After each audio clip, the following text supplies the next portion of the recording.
તો શિવલિંગ ઉપર અર્પણ કરવા 10 વસ્તુ દરેક મનોકામના પૂરી કરશે ભોળાનાથ। હિન્દુ ધર્મમાં ભગવાન શિવને ભોળાનાથ કહેવામાં આવે છે। જ્યોતિષશાસ્ત્રમાં ભગવાન શિવની પૂજા કરવાથી તમામ સંકટ દૂર થાય છે। સાચા મનથી ભગવાન શિવની પૂજા કરવાથી ઘરમાં સુખ અને સમૃદ્ધિ આવે છે। પુરાણો અનુસાર શિવલિંગ પર કેટલીક ખાસ વસ્તુઓ અર્પણ કરવાથી ભોળાનાથ જલ્દી પ્રસન્ન થઈ જાય છે। એ વસ્તુઓ વિશે જાણીએ તે પહેલાં આ વિડીયોને લાઈક કરજો, ચેનલને પણ સબસ્ક્રાઈબ કરજો અને કોમેન્ટ બોક્સમાં હર હર મહાદેવ અને જય ભગવાન ભોળાનાથ જરૂરથી લખજો। નંબર 1, શિવલિંગ પર ચોખા અર્પણ કરવા ખૂબ જ શુભ માનવામાં આવે છે। ચોખા અર્પણ કરવાથી ધન સંબંધિત સમસ્યાઓ દૂર થાય છે। ચોખા ચડાવવાથી આર્થિક સ્થિતિમાં સુધારો થવા લાગે છે। ધ્યાન રાખો કે ચોખાના દાણા આખા હોવા જોઈએ અને તૂટેલા ન હોવા જોઈએ। ભગવાન શિવને મુઠ્ઠીભર ઘઉં અર્પણ કરવાથી સુખ પ્રાપ્ત થાય છે। જીવનમાં સમૃદ્ધિ અને સંપન્નતા આવે છે। શિવલિંગ પર ઘઉં અર્પણ કરવાથી સાંસારિક સુખ પ્રાપ્ત થાય છે। ઘરમાં માતા અન્નપૂર્ણાનો વાસ રહે છે। આ સિવાય સંતાન સુખની પ્રાપ્તિ થાય છે। શિવલિંગ પર ઘઉં અર્પણ કરવાથી લગ્નમાં આવતા અવરોધો દૂર થાય છે। નંબર 2, પીળી તુવેરને શિવલિંગ પર અર્પણ કરવાથી બુધ ગ્રહ મજબૂત બને છે। પીળી તુવેરને અર્પણ કરવાથી નોકરીમાં સફળતા મળે છે। શિવલિંગ પર મગની દાળ ચડાવવાથી નકારાત્મક ઉર્જાનો નાશ થાય છે। કોઈ પણ કાર્યમાં આવતા અવરોધો દૂર થવા લાગે છે। કાર્યમાં સફળતા મળે છે। શિવલિંગ પર કાળા તલ અર્પણ કરવા લાભકારી માનવામાં આવે છે। કાળા તલ ચડાવવાથી પિતૃદોષ શાંત થાય છે।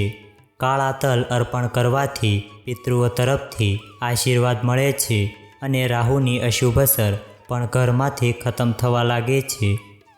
નંબર 3, તમારી દરેક મનોકામના પૂર્ણ કરવા માટે તમારે શિવલિંગ પર મગની દાળ અર્પણ કરવી જોઈએ। જો તમને મહેનત કર્યા પછી પણ સફળતા ન મળી રહી હોય તો તમારે સોમવારે ચણાની દાળ અર્પણ કરવી જોઈએ। તેનાથી વ્યક્તિનું સૌભાગ્ય વધે છે। એવું માનવામાં આવે છે કે શિવલિંગ પર સુગંધિત તેલ ચડાવવાથી વ્યક્તિને ધન અને ભૌતિક સુખ મળે છે। આ સિવાય લેણામાંથી મુક્તિ મેળવવા માટે તમે શિવલિંગને લાલ મસૂરની દાળ અર્પણ કરી શકો છો। સાથે જ શિવલિંગ પર કેસર ચડાવવાથી વૈવાહિક જીવનમાં ખુશીઓ આવે છે। તેમજ શિવલિંગ પર ચંદન ચડાવવાથી વ્યક્તિનું માન અને સન્માન વધે છે।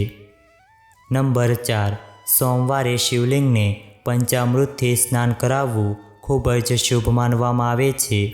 આ પછી શિવલિંગ પર ચંદન અને ભભૂત લગાવવું જોઈએ। તેના પર બેલપત્ર, ધતુરા અને શમીપત્ર ચડાવવાથી ભગવાન શિવ પ્રસન્ન થાય છે અને ઘરમાં સુખ અને સમૃદ્ધિના આશીર્વાદ આપે છે। સોમવારે રુદ્રાભિષેક કરવો પણ ખૂબ જ શુભ છે। એવી માન્યતા છે કે ભગવાન શિવનો રુદ્રાભિષેક અલગ અલગ ઈચ્છાઓ માટે અલગ અલગ વસ્તુઓથી કરવાની માન્યતા છે। ઘીથી શિવલિંગનો અભિષેક કરવાથી સંતાન સુખ મળે છે। બીજી તરફ ગંગાના જળથી અભિષેક કરવાથી દુઃખ અને પાપોમાંથી મુક્તિ મળે છે। નંબર 5, સોમવારે શિવલિંગ પર ભગવાન શિવજીને પ્રિય વસ્તુઓ અર્પણ કર્યા પછી ઓમ નમઃ શિવાય મંત્રનો 108 વાર જાપ કરવો ખૂબ જ શુભ છે। સોમવારના દિવસે શિવ મંદિરમાં રુદ્રાક્ષ અર્પણ કરવાથી દાંપત્ય જીવન સુખી બને છે। સોમવારના દિવસે શેરડીના રસથી શિવલિંગનો અભિષેક કરવો ખૂબ જ શુભ માનવામાં આવે છે। આનાથી ભોળાનાથ ઝડપથી પ્રસન્ન થાય છે અને તમામ મનોકામનાઓ પૂર્ણ થાય છે। સોમવારે શિવ મંદિરમાં દીવાઓનું દાન કરીને પણ ભોલેનાથ ભક્તો પર તેમના આશીર્વાદ વરસાવે છે। એવું માનવામાં આવે છે કે આ દિવસે કાચા ચોખા સાથે કાળા તલ મિક્સ કરીને દાન કરવાથી પિતૃદોષ દૂર થાય છે। નંબર 6, ભગવાન શિવની પૂજામાં સફેદ ચંદનના ઉપયોગનું ધાર્મિક મહત્ત્વ છે. એવું માનવામાં આવે છે કે સોમવારે શિવલિંગ પર સફેદ ચંદનથી ત્રિપુળ બનાવીને બાકીના ચંદનને પ્રસાદ તરીકે કપાળ પર લગાવવાથી સમાજમાં શિવ ભક્તનું સન્માન વધે છે અને તેની બધી ઈચ્છાઓ જલ્દી પૂર્ણ થાય છે. ભગવાન શિવની પૂજામાં ગંગાજળનું વિશેષ મહત્ત્વ છે. એવું માનવામાં આવે છે કે ભગવાન શિવની જટાઓમાંથી નીકળતા ગંગાના પવિત્ર જળને શિવલિંગ પર અર્પણ કરવાથી વ્યક્તિને અનંત પુણ્ય પ્રાપ્ત થાય છે. એવું માનવામાં આવે છે કે શિવલિંગ પર ગંગાજળ ચડાવવાથી સાધકને આનંદ અને મોક્ષ બંને પ્રાપ્તિ થાય છે. ભગવાન શિવની પૂજા કરવાની આ રીત વધુ શુભ બને છે જ્યારે તમે ભગવાન શિવને ઉત્તર વહેતી ગંગાનું જળ અર્પણ કરો છો. નંબર 7. ભગવાન શિવની પૂજાનું શુભ પરિણામ મેળવવા માટે મહાદેવને સૌથી પ્રિય વસ્તુ એટલે કે રુદ્રાક્ષ અર્પણ કરવું જોઈએ. એવું માનવામાં આવે છે કે રુદ્રાક્ષની ઉત્પત્તિ ભગવાન શિવના આંસુમાંથી થઈ છે. શિવલિંગ પર અત્યંત પવિત્ર અને ચમત્કારિક રુદ્રાક્ષ બીજ અર્પિત કરવાથી સાધકના જીવન સંબંધિત તમામ અવરોધો દૂર થઈ જાય છે અને તેને પ્રસાદ તરીકે ધારણ કરવાથી મહાદેવની કૃપા હંમેશા તેની સાથે રહે છે. પરંતુ ધ્યાન રાખો કે રુદ્રાક્ષ ધારણ કર્યા પછી અને તેનો પહેરવાનો પોતાનો નિયમ છે જેનું દરેક શિવભક્તે પાલન કરવું જોઈએ. નંબર 8. હિન્દુ સંસ્કૃતિમાં તલને ખૂબ જ પવિત્ર માનવામાં આવે છે અને તેને મુખ્ય પૂજા સામગ્રી માનવામાં આવે છે. તલ 2 પ્રકારના હોય છે, કાળા તલ અને સફેદ તલ. ખાસ કરીને જ્યારે કાળા તલની વાત આવે તો તેને પૂજાની પવિત્ર વસ્તુ માનવામાં આવે છે. ઘણી જગ્યાએ ભગવાન શિવને પ્રસાદ તરીકે કાળા તલનું વિતરણ કરવામાં આવે છે. જો કાળા તલને દૂધમાં ભેળવીને ભગવાન શિવને ચડાવવામાં આવે તો તે તમારા જીવનમાં સુખ અને સમૃદ્ધિ લાવે છે. ખાસ કરીને શ્રાવણ મહિનામાં કાળા તલને દૂધમાં ભેળવીને શિવલિંગ પર અર્પણ કરવાથી તમારી બધી સમસ્યાઓ દૂર થશે અને તમારા પરિવાર અને તમારું જીવન સુખ, શાંતિ અને સમૃદ્ધિથી ભરાઈ જશે. નંબર 9. એવું માનવામાં આવે છે કે જો કોઈ વ્યક્તિ શિવલિંગ પર દૂધમાં ખાંડ ભેળવીને ચડાવે છે તો તેનાથી ઘરમાં સુખ અને સમૃદ્ધિ આવે છે.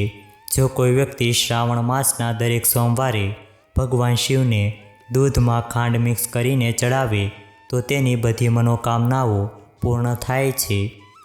દૂધ અને ખાંડના મિશ્રણને ચંદ્રનો કારક માનવામાં આવે છે.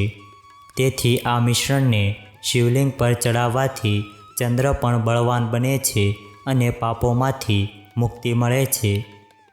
નંબર 10.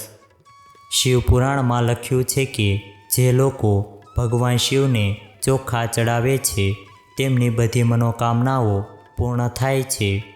જો તમે ભગવાન શિવને દૂધ સાથે કાચા ચોખા અર્પણ કરો છો તો તમારી બધી મનોકામનાઓ પૂર્ણ થાય છે. ધાર્મિક અને જ્યોતિષની દૃષ્ટિએ ચોખા ચડાવવું શુભ છે. જે વ્યક્તિ કાચા ચોખા અથવા તો અક્ષતને દૂધ સાથે અર્પણ કરે છે તેની મનોકામનાઓ પૂર્ણ થાય છે અને ઘરની સુખ અને સમૃદ્ધિ પણ જળવાઈ રહે છે. જ્યોતિષશાસ્ત્રમાં ભગવાન શિવને ચંદ્રના દેવતા માનવામાં આવે છે અને કાચા ચોખાને દૂધમાં ભેળવીને શિવલિંગ પર ચડાવવાથી ચંદ્રને પ્રસન્ન કરી શકાય છે. નંબર 11. આંકડાના ફૂલ અને પાન ભગવાન શિવને બહુ પ્રિય છે. કહેવામાં આવે છે કે જે ભક્ત ભગવાન શિવને આંકડો અર્પિત કરે છે ભગવાન શિવ તેને માનસિક અને શારીરિક તમામ પ્રકારના કષ્ટો દૂર કરે છે. એટલું જ નહીં, કહેવામાં આવે છે કે જે શિવને આંકડો અર્પિત કરે છે ભગવાન શિવ તેની ગરીબી પણ દૂર કરે છે. શમીના પાન શનિદેવની સાથે સાથે ભગવાન શિવને પણ પ્રિય છે. દરરોજ સવારે શિવલિંગ પર ગંગાજળની સાથે શમીના પાન ચડાવવા જોઈએ. તેમને અર્પણ કરતી વખતે ભગવાન શિવના મંત્ર ઓમ નમઃ શિવાયનો જાપ વિશેષ ફળદાયી છે. નંબર 12. પુરાણોમાં ઉલ્લેખ છે કે પીપળા પર ત્રિદેવનો વાસ હોય છે. પીપળાના પાન પર ભગવાન શિવ બિરાજમાન હોય છે। જે ભક્ત શિવજીને પીપળાના પાંદડા અર્પિત કરે છે, શિવજી તેમને શનિના પ્રકોપથી બચાવે છે। મોટા ભાગના લોકો શિવલિંગ પર ધતુરા ચડાવે છે, પરંતુ તેના સાથે ધતુરા અને તેના પાંદડા પણ શિવલિંગ પર ચડાવવા જોઈએ। શિવલિંગ પર ધતુરાના પાન ચડાવવાથી ભગવાન શિવની કૃપા પ્રાપ્ત થાય છે અને જીવનમાં સુખ અને શાંતિ આવે છે। જો આ વિડીયો તમને પસંદ આવ્યો હોય તો વિડીયોને લાઈક કરજો, ચેનલને પણ સબસ્ક્રાઈબ કરજો અને બાજુમાં આપેલા બેલ આઇકનને પ્રેસ કરીને ઓલ ઉપર સિલેક્ટ કરી લેજો, જેથી તમને વિડીયોની નોટિફિકેશન સૌથી પહેલાં મળતી રહે। અને કોમેન્ટ બોક્સમાં હર હર મહાદેવ અને જય ભગવાન ભોળાનાથ જરૂરથી લખજો। વિડીયોને છેલ્લે સુધી જોવા બદલ આપનો ખૂબ ખૂબ આભાર।